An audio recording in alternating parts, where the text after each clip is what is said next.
높이며 예배를 드리기 위해 이곳에 모였습니다.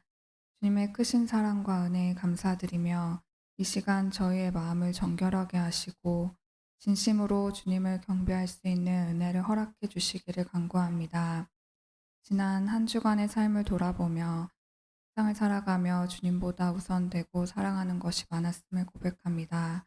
주님의 용서를 구하며 새로운 한 주를 시작하는 이 순간 저희에게 긍휼과 은혜를 더하여 주옵소서. 주님만이 우리의 주인 되셔서 온전히 우리를 주관하여 주시기를 원합니다. 하나님, 각자의 삶 속에서 겪고 있는 어려움과 고민이 있습니다. 주님의 위로와 인도를 허락하시고 주님의 평안이 성도들의 가운데 임하게 하여 주옵소서. 모든 상황 속에서 주님의 말씀을 믿고 의지하며 믿음으로 나아갈 수 있는 힘과 지혜를 주옵소서. 이 예배를 통해 저희의 각자의 삶에 필요한 말씀과 은혜를 부어주시고 성령의 역사로 우리의 영혼이 새롭게 변화되기를 원합니다. 오늘 예배를 통해 저희가 주님의 음성을 듣고 삶의 방향을 새롭게 하는 기회가 되게 하여 주시고 주님께서 각자 주신 일을 잘 맡아 이 세상 가운데 빛과 소금의 역할을 감당할 수 있도록 하여 주시옵소서. 또한 모든 일에 주님의 사랑과 진리가 담기게 하여 주시옵소서. 예배를 준비한 모든 이들에게 능력과 힘을 주시고 어려운 순간에도 주님의 위로와 지혜를 부어주시기를 원합니다. 또한 매일매일의 사역 속에서 주님의 은혜와 사랑을 체험하게 하여 주시옵소서. 예배의 시종을 주님께 맡겨드리며 사랑이 많으신 예수님의 이름으로 기도합니다. 아멘.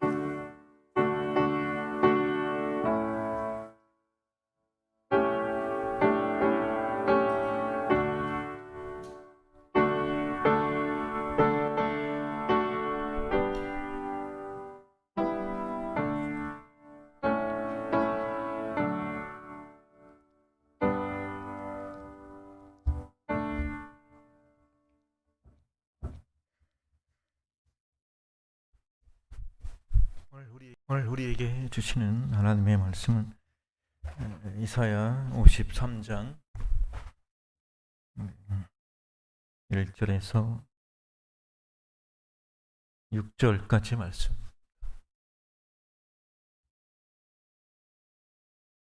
이사야 53장 1절에서 6절을 교독해서 읽겠습니다. 제가 1절 먼저 읽겠습니다. 우리가 전하는 것을 누가 믿었느냐? 여호와의 팔이 누구에게 나타났느냐?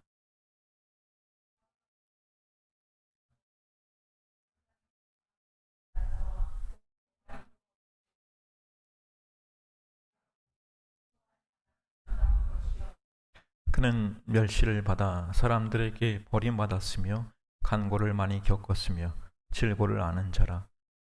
마치 사람들이 그에게서 얼굴을 가린 것 같이 멸시를 당하였고 우리도 그를 귀히 여기지 아니하였도다.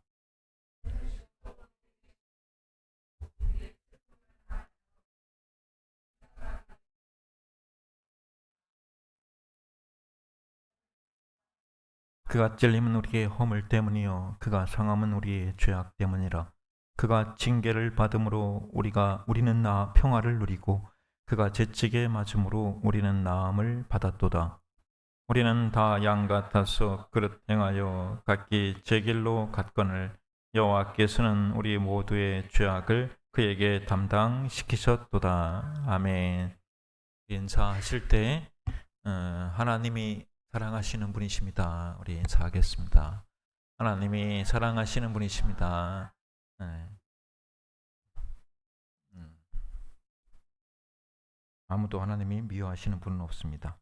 말씀을 전하기 전에 우리 살아계신 하나님 앞에 간절히 바라기는 오늘 이 본문의 말씀으로 주시는 오늘 말씀이 읽고 듣는 우리 각자를 만나주시는 그런 말씀이 되기를 간절히 소망합니다.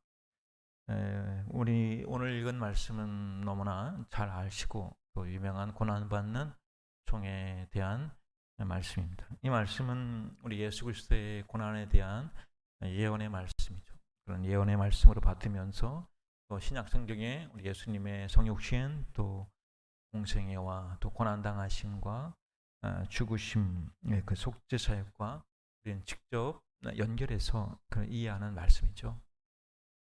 하지만 그러면서도 이 말씀에서 우리가 간과하면 안 되는 또 중요한 사실은 아무리 예수 그리스도에 대한 예언의 말씀이 맞지만 그렇다고 이 말씀이 당시 이사야가 선지자로 사역하던 그 시대의 역사적인 정황과 상관없이 무시간적으로 그렇게 주어진 계시의 말씀은 아니라는 거죠. 사실 그렇게 주어진 계시는 없죠. 심지어 다니엘서도 보더라도 그렇습니다. 그가 처한 그런 정황과 시대와 그 상황 속에서 하나님 허락하신 것이요.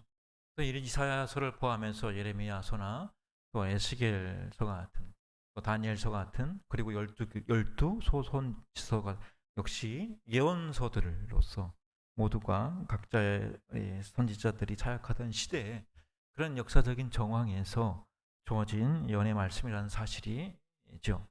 그래서 우리가 이사야서가 장차 이제 포로 그 시대나 그 이후까지 그래서 주전 지금 8세기에서 넓게는 주전 6세기까지 그 아우르는 그런 시대에 대한 예언과 그런 세계관을 포함하고 있다는 것으로 우리가 읽기도 하지만 그러면서도 우리가 이사야서 1장 1절처럼 이사야가 예언한 그 시대에 주어진 유다와 예루살렘에 관해서 본 계시의 말씀으로 하나님이 이사야를 통해서 하신 말씀으로 또 읽는 것이 우선이죠.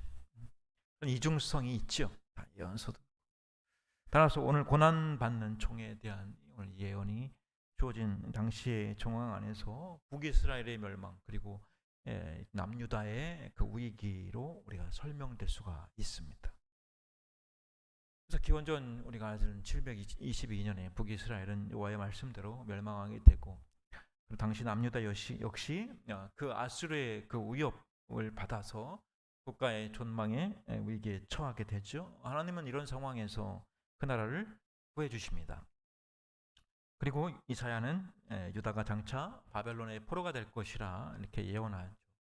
유다는 포로된 처지에 있겠지만 하나님은 반복해서 구원이 원하실 것을 약속하시죠.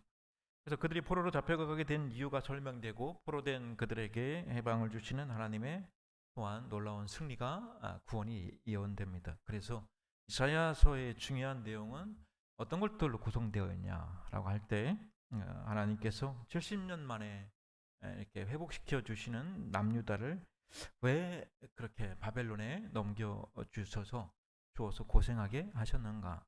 하나님은 아브라함을 부르셔서 그들의 선조를 그들에게 선조로 주시고 또 모세를 통해 그들을 애굽에서 구원해 내시고 또 그들에게 율법을 주시고 또 많은 기적을 베푸시고 또 여호수아를 앞장 세워 그들을 가나안에 들여 놓으시죠. 그런데 선민인 그들이 무슨 이유로 하나님을 배반하게 됩니까? 그리고 하나님은 이 문제를 어떻게 해결하시고 그 긴 역사의 과정 속에서 뭘 만드시기 원하셨던 것일까요? 이런 질문들은 너무나 중요하고 또 그에 대한 성경적인 답을 갖는 것도 중요하죠. 하지만 단편적인 이런 식의 답으로는 충분하지 않죠. 그들이 순종했어야 됐다. 그들은 심판받아 마땅했다. 하나님은 결국 그들을 구원하실 거다. 이런 간단한 답으로는 사실 그들의 현실이 잘 설명되지는 않습니다. 그렇기 때문이죠. 오늘 여러분의 현실에서도 경험하시듯이 그러한 답이 과연 현실 속에 필요한 해답이 될까요? 저를 포함해서 또 설교하는 사람이지만 오늘날 설교들이 과연 현실에 대한 충분한 하나님의 답이 될까요? 제가 보기에 그런 답을 하시던 분들은 다 돌아가셨어요. 그리고 다 돌아가실 직전에 계신 것 같아요. 우리의 인생은 왜 고달픕니까? 열심히 진실하게 살아도 왜 편안한 생활은 허락되지 않을까요? 우리에게 이런 질문을 하게 만드는 게 현실입니다. 그래서 미국의 철학자 윌리엄 제임스는 그것을 참된 현실이 뭐냐라고 할 때 이것이 참된 현실이다. 우리가 다 외면하고 눈 감고 그냥 지나가고 있지만 참된 현실에 거기에 눈을 뜨게 하는 지니인 리얼리티라는 그런 말로 쓰고 있는데 사람들이 정답을 외우고 주장한다고 해가지고 문제가 해결되는 것도 또 보상을 받는 것도 아닙니다. 그것은 세상이 죄악으로 넘쳐나기 때문에 또 꼭 그런 것도 아니죠. 이러한 사실은 교회 안에서도 확인할 수 있기 때문입니다. 그래서 목사가 훌륭하고 장로들이 세워지고 훌륭한 성도가 모인다고 해도 교회는 여전히 고달프다는 것이죠. 그게 현실입니다. 인류가 역사에서 반복적으로 경험한 사실은 멸망 외에 사실 다른 대안이 없다는 거죠. 선민인 이스라엘조차도 그 많은 은혜와 기적을 경험했음에도 그들은 하나님을 섬기는 일에서 늘 실패했어요. 교회들도 마찬가지입니다. 여호수아가 죽기 전에 가나안에 들어간 이스라엘 백성에게 한 말이 여러분 뭔가요? 여호수아가 마지막에 백성에게 뭐라고 합니까? 너희가 여호와를 능히 섬기지 못할 것은 그는 거룩하신 하나님이시요 질투하는 하나님이시니 너희의 잘못과 죄들을 사하지 아니하실 것입니다. 너희에게 재앙을 내리시고 너희를 멸하시리라. 아주 악담을 하는 그런 것이죠. 그죠? 참 신나가지고 들어가려고 하는 백성한테 앞에다 두고 사실 모세도 똑같은 말을 했어요. 근데 여호수아도 그 똑같이 하죠. 그러자 아닙니다. 우리가 여호와를 섬기겠습니다. 이렇게 하지만 사실 결국 그들은 여호와를 섬기는 일에서 실패하고 그리고 하나님은 저들을 멸하시죠. 그 역사는 뭐 짧게 200년, 넓게 400년에 걸치는 사사기에서 이미 처음부터 확인되죠. 그러니 도대체 왜 일어나야 합니까? 그리고 우리의 인생은 왜 이렇게 대책이 없는 것일까요? 물론 하나님이 마침내 유다를 회복시켜 주실 것이고 그들은 바벨론 포로에서 돌아오게 하실 것이고 또 파괴된 성전도 물론 다시 재건하게 하실 것입니다. 그리고 우리 인생도 그리스도 안에서 승리하게 해주실 것입니다. 그런데 왜 인생이 고달픈가 하는 것이죠. 여러분은 안 고달프십니까? 이러한 삶의 정황 속에 오늘의 이사야 53장이 들어온다고 생각합니다. 우리 인생에서 인류 역사에서 터져나오는 질문은 이런 것들이죠. 왜 우리는 이 험한 인생을 살아야 되는가? 왜 이 고난을 겪어야 되는가? 그 고난과 억울함 끝에 보상은 있는가? 이 세상이 가진 것 안에는 없다. 이게 성경이 분명히 하는 선언이죠. 없다고 하는데 우리는 찾고 있다고 찾는 거죠. 전에 제가 교육전사 할 때 또 같이 사역했고 그리고 또 대단한빛교회에서 처음으로 이제 가정교회를 이제 개척하실 때도 제가 이제 같이 가서 뭐 예배도 같이 드리고 또 지금 우리 교회와 같은 시찰에 있는 노원 한빛교회 목사님은 한참 목회를 해 가실 때 사모님께서 현재 이제 암이 다시 재발해서 말기암으로 시한부 판정을 받으셨어요. 이제 투병하고 계세요. 그래서 시찰에서 이제 목사님을 뵀는데 너무 힘이 없으세요. 이런 일은 비단 목회자만이 아니라 성도들 역시 이런 육체적으로든 환경적으로든 이유를 알 수가 없는 고난 중에 있는 분들이 우리 주변에는 참 많습니다. 그리고 여기에는 왜 이런 일이 나에게라고 하는 그런 이유에 납득할 분명한 답을 주시지 않는 경우도 많습니다. 왜 이런 고난을 겪어야 하는가? 그리고 이 고난의 끝에 보상이 여기 세상에 있는가? 할 때 성경이 분명하게 말하는 것은 이것입니다. 그런 보상은 세상에는 없다. 세상에는 없다. 우리는 이 부분을 너무 쉽게 생각합니다. 그렇다면 우리는 어떤 결정을 내려야 될까요? 그리고 우리의 억울함을 극복하게 할 가치는 어디서 찾을 수 있습니까? 이게 성경이 우리에게 묻고자 하는 질문이거죠. 사실 우리가 묻는 거죠. 더 그저 안일한 인생, 형통한 인생을 사는 게 인생의 답이 아닙니다. 그는 고난 속에서 우리는 확인할 수 있습니다. 사람이 고난을 극복할 가치가 없으면 살 이유가 없을 겁니다. 그런 가치가 없으면 삶은 어떨까요? 짧을수록 좋죠. 오래 살면 고난만 연장될 뿐이기 때문이죠. 어제 TV 보는데 호스피스에서 이제 말기암 환자들이 그 마지막 생을 준비하고 가는 일 봤어요. 근데 거기서 불러주는 노래가 동구박 과수원길 위로한다고. 그거밖에 없는 거예요. 너무 허무하죠. 여러분, 예수님을 믿는 사실로 현재 고난이 항상 면제되는 것 아니죠.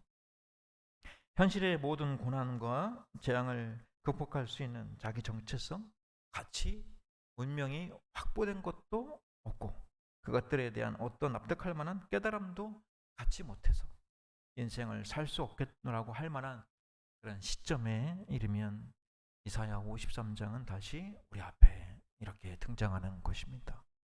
이사야 53장이 무엇을 말합니까? 세상을 구원하러 오실 메시아, 하나님의 구원의 실체가 이사야 이 53장에 어떤 모습으로 묘사되나요? 그것은 우리가 질색하는 모습 그 자체죠. 우리가 질색하는 모습 그 자체. 그가 우리 현실로 들어오기 때문이죠. 우리 현실에서 건져내야 되는데 우리 현실로 들어와요. 같은 모습이 되어버려요. 위대한 모습이나 전능자로 권력을 가진 곳으로 오지 않는다는 거죠. 오늘 본문 1절의 부정적인 묘사에서 그런 모습을 간접적으로 확인할 수 있죠. 우리가 전하는 것을 누가 믿었느냐, 여호와의 팔이 누구에게 나타났느냐. 오늘 알기 쉽게 표현해 보자면 이런 말이 되지 않을까요? 니까짓게 예수 믿는다고 도대체 무슨 소용이 있겠냐. 예수 믿는데도 그 꼴이 뭐냐. 다른 사람이 아니라 사실 우리 스스로가 그렇게 자책합니다. 다른 사람이 나에게 하는 말이 아니에요. 우리는 자신이 그런 모양인데도 교회에 나오지 않을 수가 없습니다. 하나님이 여러분을 혼자 살도록 내버려 두지 않았다는 반증 아니겠습니까? 여러분은 하나님께 붙들려서 지금 여기 나와 있는 것입니다. 하나님이 그렇게 일하고 계십니다. 오늘 본문 2절의 말씀은 꼭 우리 모습 같죠? 그는 주 앞에서 자라나기를 연한 순 같고 마른 땅에서 나온 뿌리 같아서 곤 모양도 없고 풍채도 없은즉 우리가 보기에 흠모할 만한 아름다운 것이 없도다. 예수를 믿으면 얼굴에 빛이 난다든지, 물론 이 자리에서는 저만 빛나고 있지만 못생긴 사람이 잘생겨 보인다든지, 또 막 풍채도 있어야 되고, 사람이 호감이 막 가고, 없어 보이다가도 막 부티가 있고 귀티가 잘잘 흘러야 하지 않겠습니까? 솔직히 우리가 다 기대하는 것 아니겠어요? 믿지 않는 때와 어떤 차이나 어떤 구별이 있어야 될 것 아니겠어요? 우리는 이런 걸 기대하죠. 사실은 오늘 본문 3절에 따르면 예수님은 아무것도 아닌 것 같은 존재로 이 세상에 오십니다. 그는 멸시를 받아 사람들에게 버림받았으며 간고를 많이 겪었으며 질고를 아는 자라. 마치 사람들이 그의 얼굴을 가리는 것 같이 멸시를 당하였고 우리는 그를 귀히 여기지 아니하였도다. 하나님은 이런 방식으로 그의 구원을 이루십니다. 이게 하나님의 방식입니다. 우리는 이걸 알아야 됩니다. 이사야 7장에 가보면 우리가 또 같이 생각할 부분이 나오죠. 7장 10절에서 16절 화면을 보시면 제가 요새 친절해지고 있습니다. 우리 같이 한번 전체를 읽어보겠습니다. 여호와께서 또 아하스에게 말씀하여 이르시되 너는 내 하나님 여호와께 한 징조를 구하되 깊은 데서든지 높은 데서든지 구하라 하시니 아하스가 이르되 나는 구하지 아니하겠나이다. 나는 여호와를 시험하지 아니하겠나이다 한지라. 이사야가 이르되 다윗의 집이여 원하건대 들을지어다. 너희가 사람을 괴롭히고서 너희 그것을 작은 일로 여겨 또 나의 하나님을 괴롭히려 하느냐. 그러므로 주께서 친히 징조를 너희에게 주실 것이라. 보라, 처녀가 잉태하여 아들을 낳을 것이요 그 이름을 임마누엘이라 하리라. 그가 악을 버리며 선을 택할 줄 알 때에 같으며 엉긴 적과 꿀을 먹을 것이라. 대저 이 아기가 악을 버리며 선을 택할 줄 알기 전에 네가 미워하는 두 왕의 땅이 황폐하게 되리라. 아멘. 로마서 5장에 나오는 것처럼 우리가 아직 죄인되었을 때에 하나님의 사랑을 확증하신 것처럼 구하지도 않았을 때, 오늘 구하지도 않고 있잖아요. 그렇죠? 구하지도 않았을 때 주시는 징조가 임마누엘이었습니다. 하나님이 임마누엘 징조를 주신 정황이 놀랍지 않습니까? 어떤 반응 속에서 우리가 그토록 좋아하는 이 임마누엘의 약속이 주어졌는가를 보라 하는 거죠. 아하스 때 북이스라엘과 아람이 동맹을 맺고 아람 왕 르신과 이스라엘 왕 베가 왕이 유다를 치러 왔죠. 아하스 왕은 유다의 그 국가의 전망이 달리는 위기 앞에서 표현하기를 왕의 마음과 백성의 마음은 숲이 바람에 흔들림 같이 흔들렸다. 이렇게 기록할 정도로 어쩔 줄 몰라 했어요. 애굽의 도움을 청하고 그리고 또 아수르를 통해서 이 화를 면하고자 합니다. 근데 하나님이 이사야를 보내시는 거죠. 말씀하셨죠. 너희 겁내지 마라. 아람과 북이스라엘은 연기나는 두 부직갱이 그루터기에 불과하다. 두려워하지 말고 낙심하지 마라. 너희는 아수르나 애굽을 기대하지 말고 너희가 나를 굳게 믿고 이렇게 서 있으면 내가 너희를 지키겠다. 이렇게 하신단 말이에요. 근데 아하스 왕이 어떻게 해요? 그 말을 믿지 않습니다. 그러다 이제 하나님이 다시 이사야를 보내서 말씀하시는 게 너는 내 하나님 여호와께 징조를 구하라. 그러자 아하스가 어떻게 대답해요? 나는 구하지 않겠습니다. 여러분, 그가 구하지 않겠다는 건 무슨 뜻일까요? 징조를 구하는 시도조차도 할 가치가 없다는 뜻이죠. 이사야는 이런 아하스에게 또 말합니다. 주께서 친히 징조를 너에게 주실 것이라. 보라, 처녀가 잉태하여 아들을 낳을 것이요 그 이름을 임마누엘이라 하리라. 놀라운 얘기죠. 그러니까 불순종 안에 주어져 있는 하나님의 약속이죠. 하나님 너와 함께 하시리라. 우리는 이 예언을 읽을 때 주의해야 됩니다. 왜냐하면 아하스 왕 때 이사야에 의해서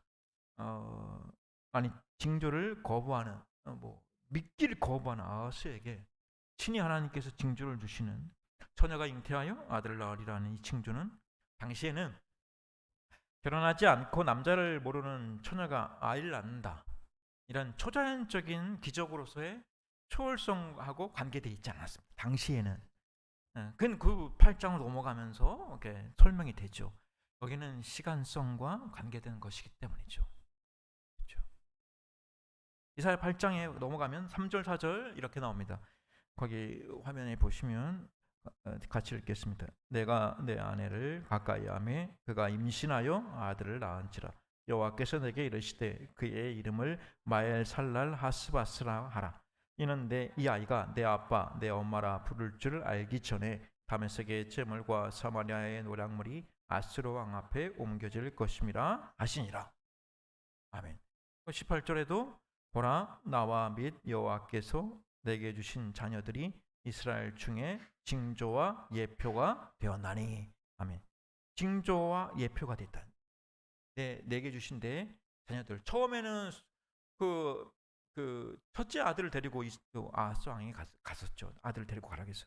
그러니까 이 자녀들, 이 아이는 아하스의 아내가 낳은, 여기서 나오는 둘째 아들이 되는 거죠. 그러면 8장 10절에 보면은 거기 뒷부분에 보면 이는 하나님이 우리와 함께 계심이니라. 이렇게 돼서 이것이 임마누엘입니다. 그러니까 유다의 위기를 몰아넣는 아람과 이스라엘 앞에서 유다가 그 명맥을 유지하고 실패하거나 멸망하지 않을 이유는 하나님께서 저들과 함께 계시기 때문이죠. 이렇게 임마누엘의 1차적인 역사적인 성취는 이사야가 그의 아내가 낳은 아이가 내 아빠, 내 엄마라고 할 줄 알기 전에 아람과 이스라엘이 망하게 될 것으로 이루어질 것을 말하고 있는 거죠. 그런데 그의 아이의 이름이 마엘 살랄 하스바스라고 하는 뜻은 노략이 급하리라 또는 침략이 신속하리라 이런 뜻인데, 누구에 대한 침략과 노략인가 하면 아람과 북이스라엘 왕조에 대한 침략입니다. 실제로 우리가 역사상으로 확인하기는 이 아람과 북이스라엘 북쪽 왕조 이스라엘이 멸망하죠. 이게 이사야서의 임마누엘의 징조에 대한 이제 1차적인 약속입니다. 근데 여기는 처녀가 아니죠. 재밌는 건 마태복음 본문과 이사야서에 나오는 보라 처녀가 아들 낳으리니에서의 처녀라고 하는 히브리 단어는 두 가지 의미가 담깁니다. 첫째는 그냥 젊은 여성, 젊은 여인이고 2차적인 뜻은 처녀입니다.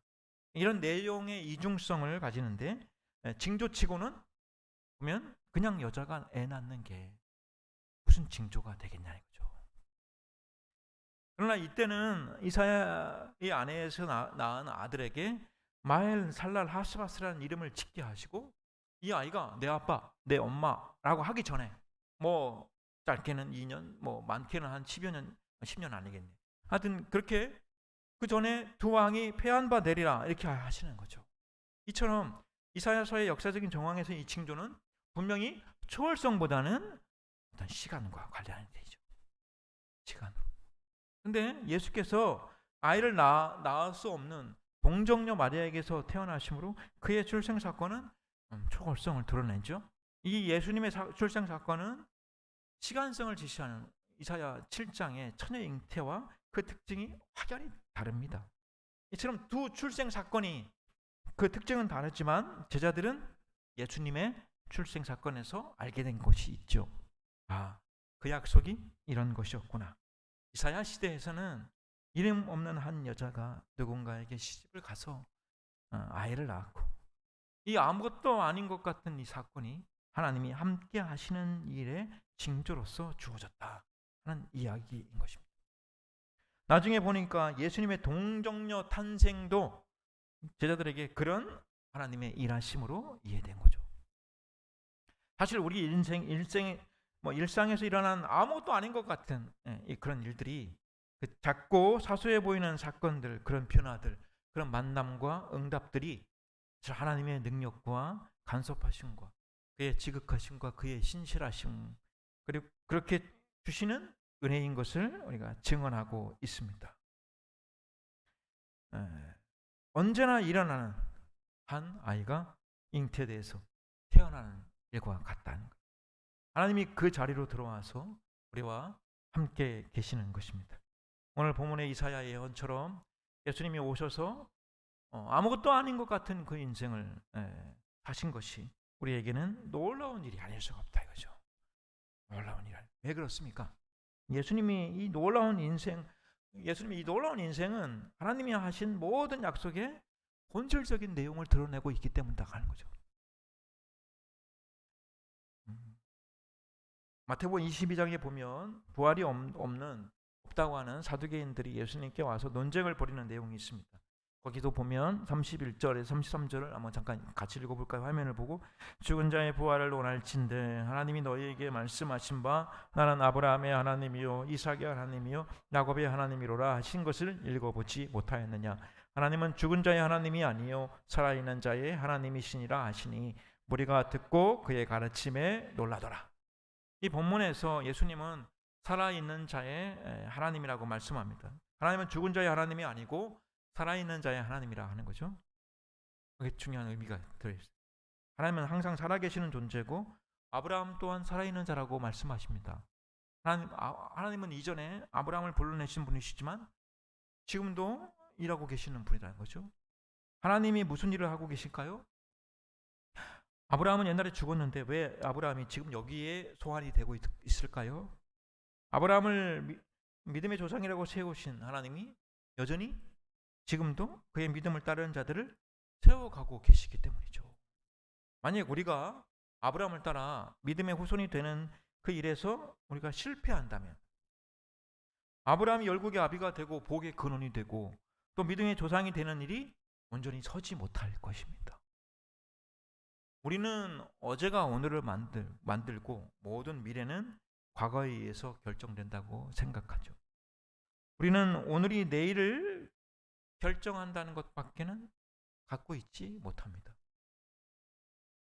그러나 하나님은 어떻게 해요? 미래가 과거를 완성한다고 가르치시고 계시죠. 그러므로 우리가 실패한다면 아브라함이 없어지는 것이고 모세도 필요 없게 되는 것이고 하나님의 약속도 필요 없게 되는 것입니다. 하나님은 시간을 만드시는 분이시는, 시간이 하나님을 제한하고 얽매일 수는 없습니다. 하나님은 처음이고 마지막이시고 시작이고 끝이고 알파와 오메가이시죠. 하나님은 자신이 시작하신 것에 매여 있지 않습니다. 그가 목적하신 것을 시작 때부터 해오셨고 하나님의 그 목적을 나중에 역으로 이해할 수 있는 이 모든 것들이 그의 손 안에 지금 잡혀 있습니다. 아브라함은 저 과거에 있고 나는 오늘 여기 현재에 있습니다. 아브라함 후손들이 만들어내는 어떤 일들의 조합으로 나라고 하는 존재가 우연히 만들어진 게 아니죠. 하나님은 아브라함과 모세와 다윗과 엘리야와 함께 일하셨듯이 지금도 우리와 함께 일하고 계십니다. 그들의 영웅적이고 위대한 것들이 우리를 만든 게 아니는 거죠. 이 모든 것의 핵심이 되는 주인공이 누구입니까? 그 결정적인 주인공? 사람의 모양으로 나타나서 멸시와 외면을 받으신 그분이죠. 그 안에 하나님 모든 것을 담아내시죠. 그는 하나님의 모든 충만하심의 충만함이죠. 그렇게 담아내듯이 아무것도 아닌 것 같은 그런 인생, 그런 길, 또 그런 우리 안에도 뭔가를 담아내실 것이다 한 거죠. 아니 지금 담고 계십니다. 여러분 돌아보십시오. 하나님이 나에게 뭘 담아내시는가? 그리고 뭘 담아내셨는가? 그것에 놀라고 꼭 감사하고 하나님 앞에 영광 올려드리시는 여러분 되기를 바랍니다. 이 아무것도 아닌 것 같은 것이 하나님이 일하시는 최고의 조건, 또 최고의 권능이라고 성경은 증언하고 우리의 인생이 증언합니다. 아멘입니다. 오늘 우리 이사야 53장을 읽을 때 그 위대하고 영광된 분이 어떻게 자기를 낮추셨는가 하는 것에만 우리가 눈이 가죠. 그가 모든 고통과 왜곡과 멸시와 수치를 어떻게 감내하셨는가 하는 것에 우리는 생각이 머물죠. 우리가 아는 고난, 수치, 실패, 후회를 가지고 하나님이 일하신다는 것이 무엇인가 하는 것에 대해 우리는 사실 그동안 배운 게 없습니다. 배운 것이 없습니다. 그래서 항상 우리는 좌절과 원망만 하죠. 똑같이 넘어지고 후회하고, 나도 아브라함 같고 모세 같고 싶은데 하나님은 내게 그렇게 만나주시거나 일하시지 않는다고 말합니다. 성경을 제대로 못 읽은 거죠. 성경을 제대로 안 읽는 거죠. 하나님은 우리에게 그래서 이 이사야 53장을 오늘 저와 여러분에게 들이대시는 것입니다. 유진 피터슨이 그래 보면 거기 사랑하는 친구에게 라는 책에서 이런 중요한 말을 남깁니다. 기독교의 기적은 대부분 외부로부터 우리 삶에 끼어드는 형태로 나타나지 않습니다. 오히려 두려움과 배신감과 환멸을 느끼는 상황, 곧 불안과 실망스러운 상황에 숨어 있습니다. 저 되게 친절하죠? 네. 근데 이 마지막 문장이 매우 중요합니다. 피터슨에 의하면 기독교의 기적은 대부분 우리가 좋아할 만하지 않은 상황 속에 숨어 있다는 거죠. 참 여러분 기억할 말입니다. 성경에서 대표적으로 예를 들면 뭘까요? 성경 대표적으로 예를 들면 말구 위에 누이신 예수님을 생각해 보시죠. 십자가에 달리신 예수님을 생각해 보시죠. 어린 아기 예수님은 창조주고 하나님의 아들이심에도 불구하고 헤로데스의 위협을 피해서 애굽으로 피신해야 되는 그런 정황 속에 놓이시죠. 우리가 당하는 위협과 공포가 마치 나 이러다가 끝나겠구나, 이러다가 내가 죽을 것 같고 망할 것 같이 느껴지는 그런 불안과 그런 불만에 대하여 성경은 침묵하고 있지 않다는 거죠. 침묵하지 않고 이렇게 하나님의 아들의 성육신 안에서 말씀하고 계십니다. 신약 성경뿐만 아니라 구약 성경에서도 그 아들의 모습을 이렇게 미리 예언하고 있는 오늘 이사야 본문에서도 이렇게 침묵하지 않고 말씀하고 계신 것 아니겠습니까? 하나님이 예수님을 그런 처지에 보내셨다는 것 말이죠. 여러분의 현재 처지에 어떤 불만과 어떤 절망, 어떤 불안이 있으십니까? 성경은 하나님이 여러분을 위대한 길로 보내셨다고 누누이 이야기하고 있습니다. 우리가 믿는 예수님이 성육신을 통해 인생을 살아내시고 걸어가신 그 고난의 길이었지만 그 길은 무엇이었다고 말하고 있지요? 영광된 길이고 하나님의 뜻이 이루어지는 길이고 구원의 승리와 기적을 만드시는 길이었다고 증언하는 거죠. 우리의 인생은 다를까요? 어떻게 다르겠습니까? 유진 피터슨 목사님은 앞서 인용한 문장 다음에 이렇게 읽고 있습니다. 우리는 그렇게 사는 동안, 설명하자면 그렇게 말귀와 십자가에 달려있는 동안 그리스도를 닮은 아주 인간적인 삶이 형성된다. 이게 하나님이 일하시는 방법입니다. 하나님은 예수님을 통해 증언하고 계십니다. 예수를 믿는다고 이야기할 때는 십자가의 승리만 말하지 말고 그의 승리를 담기 위해서 죽음도 통과해야 됩니다.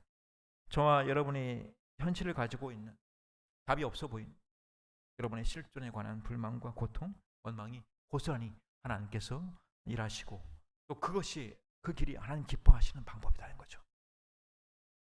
이스라엘도 듣지 않았고 예수님 오셨을 때도 사람들이 듣지 않았지만 이제는 들을 수 있을 만큼 인류 역사와 교회 역사가 쌓여 있죠. 이 문제에 대해서는 제가 언젠가도 소개시켜드린 굉장히 중요한 인문학적인 증언과 성찰을 담은 책이 있습니다. 아서 클라이만, 하버드 교수인 아서 클라이만이라는 인류학자가 쓴 당신의 삶을 결정하는 것들이라는 책인데, 인문학자가 쓴 것이니까 우리가 가지고 있는 답하고는 꼭 정확히 일치하지는 않지만 인간 존재의 그 가치가 무엇이고 그리고 앞서 말씀드린 참된 현실이 무엇인가에 대해서는 인문학은 너무 잘 드러내죠. 답은 못 만들어내지만 그런 정황을, 그 현실을 누구보다도 더 드러낼 수 있는 통찰을 보여주는 게 인문학입니다. 이 책에 대한 짧은 서평들이 그 책 뒷표지에 있는데 그 중에 마지막이 이렇습니다. 또 영어도 좋아서 제가 이렇게 거기다 인용해서 앞에 있습니다. 반영웅적 평범함의 가치를 이렇게 감동적으로 묘사한 글을 읽지 못했다. 그 가치를, 그 평범함이 영어로 어떻게 everydayness라는 이 말은 근데 여러분 우리가 싫어하는 표현이란 말이에요. 싫어하는 말만 다 갖다 붙이는 거예요. 그래서 그 책은 영웅적인 것이 아니에요. 아주 평범한 가치를 감동적으로 잘 그려내요. 근데 모두가 처한 현실이죠. 그런데 그런 인류학자면서도 정신과 의사로서 그가 이제 환자들을 어떤 사례들을 이렇게 상담하고 또 이제 치료하는 그런 임상 결과를 토대로 해서 이 책을 이제 씁니다. 그래서 그가 만나는 사람들은 모두 예를 들어 전쟁 후에 외상후 스트레스를 갖고 있는 남자나 또는 과거에 젊었을 때 약물 중독의 오용으로 인해서 나이가 들어서 이제 에이즈에 걸려서 이제 그런 중년 이제 남편과 자녀들을 둔 그런 여성 같은 그런 환자들을, 특히 도덕적인 경험을 가진 자들을 공통으로 모아서 다루고 있습니다. 그래서 거기에는 도덕적 경험이라고 하는 말이 자주 언급되는데, 도덕적 경험, 충분한 설명이 없으면 무슨 뜻인지 잘 모르니까 한 챕터 이상으로 서문에서 아주 길게 도덕적 경험, 도덕적 환경, 도덕적 삶에 대한 의미를 설명합니다. 넓은 의미로 도덕적이라고 할 때는 인간의 존재와 삶의 가치, 그러니까 뭐 윤리적이냐 비윤리적이냐 하는 것을 떠나서 그런 가치를 가리키고, 좁은 의미에서는 이제 도덕적이라고 할 때는 선에 의한 우리의 의식, 우리의 인식을 선악에 대한, 좁은 의미에서 도덕적 삶을 살고자 한다는 말은 도덕적인 약속을 수행하고 책임을 진다는 의미인데, 다시 말해서 어떤 특정한 환경에서 내가 올바르다고 이렇게 판단한 그런 삶을 지향하는 방식을 말합니다. 그래서 저자는 어떤 위험과 불확실성을 이제 피할 수 없는 그런 인생에서 인생을 풍요롭게 만들고 인간적인 삶이 무엇인가를, 그 인생의 어려움과 그 시련 속에서도 도덕적인 삶을 살아내려고자 애썼던 사람들에 대한 이야기를 말해요. 그래서 저자는 인생의 가치로서의 넓은 의미로서의 도덕적이든 아니면 올바르게 판단한 그런 삶을 지향하는 방식으로서의 도덕적이든, 부모가 됐든 자식이 됐든 국가든 사회 부조리든 누군가 그러한 도덕성을 파괴한 그런 행위로 인해서 피해를 입은 사람들이 그런 깊은 무력감과 그런 실존적인 공포를 이겨내기 위한 바람직한 도덕적 삶을 살고자 애쓰는 그런 이야기를 다루고 있어요. 그래서 그가 우리에게 말하고자 하는 것은 도덕적인 행위자로서의 인간의 가치를 말합니다. 다시 말해 인류의 미래의 희망에 대해서 이렇게 말하고 있는데, 설명하면서 어떤 모범적인 인물을 소개한다거나 어떤 영웅적인 어떤 사람, 어떤 그런 영웅주의를 이야기하지 않아요. 반대로 승리와 상관없는 부정적인 영웅주의 또는 반영웅주의.